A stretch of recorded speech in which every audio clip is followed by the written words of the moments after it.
دارالعلوم دیوبند، کون دارالعلوم دیوبند کے نام سے واقف نہیں ہے؟ نہ صرف ایشیا بلکہ پوری دنیا میں اس کا ایک نام ہے اور اس کی خدمات ہیں۔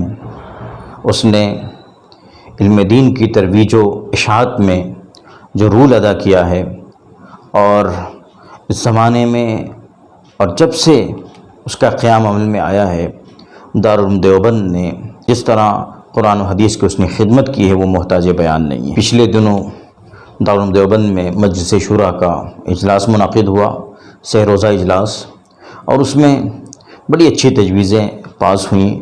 تمام اراکین شورا نے ان تجاویز پر اپنی مہر لگائی جو بہت خوش آئند ہیں، اور دیگر تمام مدرسوں کے لیے وہ رہنما مینار کی طرح ہیں۔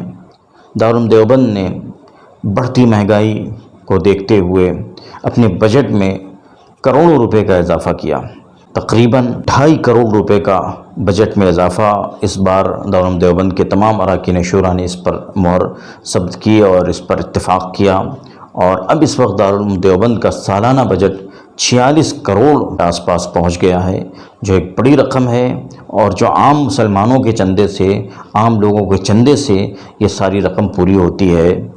اور بجٹ میں جو اضافہ ہوا اس کا مقصد یہ ہے کہ کچھ تعمیر و ترقی کا کام کیا جائے، کچھ ہاسپٹل کا کام کیا جائے، اسی طرح طلباء اور اساتذہ کے وظائف کو بڑھایا جائے، اساتذہ کی تنخواہوں میں اضافہ کیا جائے، ان کے لیے آسانیاں پیدا کی جائیں۔ تو یہ بہت مستحسن قدم ہے، دارالعلوم دیوبند نے اس طرف قدم بڑھایا ہے۔ دوسرے مدرسوں کو بھی وقت کے ساتھ ساتھ چلنا چاہیے۔